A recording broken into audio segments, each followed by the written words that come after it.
थिग बिदिनो जोंनि नैबे सरकारफोरा दा जोंनि मोनथायफोरखौ गासिबो खोमानानै लानायाव जोंहाबो बिखा गावो।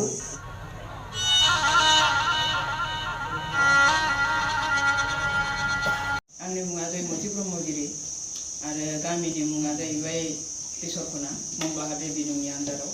आङो रिटायार्ड एसिस्टेन्ट टिचार मंगलाजरा एमइ स्कुल 2016 आव आं रिटायार्ड जादों। सुंद'यै बिबुंथि लाखिनो खावलायनायलाय बुंखानाय खोथाफोरखौथ' आङो बुंनो हाला, गासिबो मोजां मोजां खोथाफोरखौनो बेंख'नानै बुंखाजोब्बाय। दा आंबो बुंनो सानो जे सिनियर सिटिजेन हिसाबै जोङो थांनाय समफ्राव मोनसे पेन्सनार कमिटि होननाय कमिटि दादोंमोन। बेहाय जोङो पेन्सनार कमिटि जानानै सिनियर सिटिजेननि खामानिखौबो मावदोंमोन आरो बे समावनो माखासे मानसिफोरनो जोङो सिनियर सिटिजेननि कार्डबो बानायनानै होनो हादोंमोन आरो रिसिप्टबो बानायनानै होनो हादोंमोन।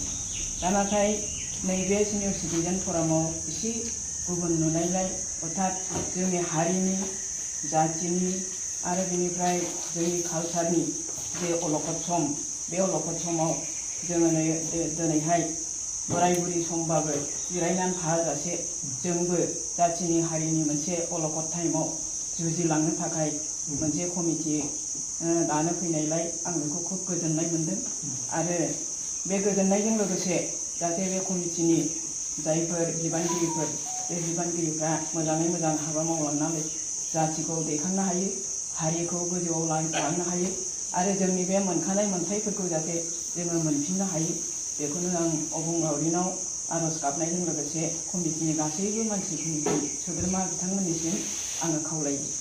दा जोंहाबो आइजो हिसाबै मावनांगौ गोबां हाबा दं। गोदो गोदाय उन्दै समनिफ्रायनो, फरायनाय समनिफ्रायनो जोङो आन्दलन पिरियडआव लोगो मोनबोनाय मानसि। बे आन्दलन पिरियडनिफ्रायनो जोङो जातिनि जानानै मावबोदों, एखनबा समाव आइजो माहारिनि जानानै मावबोदों। आइजो माहारिया अलखद समाव मा जाथाय जानानै बबे बबे प्रब्लेमाव गोलैदों, बेफोर प्रब्लेमफोरखौ जोङो नायगिदिंनो मोननायजों लोगोसे जातिनिबो मावबोदों। दा थिग बिदिनो जोंनि नैबे सरकारफोरा दा जोंनि मोनथायफोरखौ गासिबो खोमानानै लानायाव जोंहाबो बिखा गावो। आइजो माहारि हिसाबै जोङो आइजोनि जानानै खोथाफोरखौ सिन्था खालामो, नाथाय जोंहा प्लेटफर्म गैया। जोङो जुजिनो थाखाय जोंनोबो प्लेटफर्म नांगौ होननानै जोंबो डिमान्ड खालामो।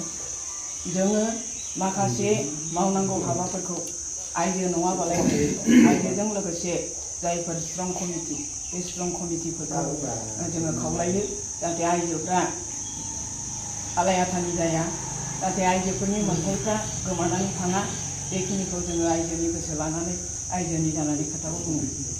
दा आङो बाराखौ बुंनो थाङा, जोंनि पर्बतजरा ओनसोलाव जेबायदि समस्या दं, बे समस्याखौ नोंथांमोनहानो हयथ' सानसे समाव नुनो मोनगोन आरो बे नुनो मोननायाव जाहाथे जोङो जयैनो जुजिलायनानै फाइट खालामलायनानै जोङो जाथावै जाथायफोरखौ होबथानो हायो, बेखौनो आङो खावलायो।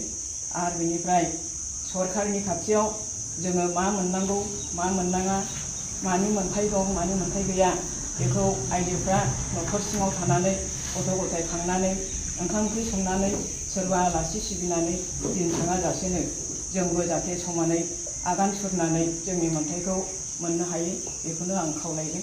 आरो आं बारा गोलावखौ बुंनो हाया, बुंनो सानाखै। बे फैगौ समफ्राव जाहाथे जों आइजोआबो कमिटिफोरनि जानानै जायगा मोननानै मावनायनि मोनसे खाबु मोनो एबा मावनानै हारिखौ गोजौआव दैखांलांनो हायो, अलखद समाव जाहाथे जोंबो गसंथानो हायो, बेखौनो आं खावलायदों।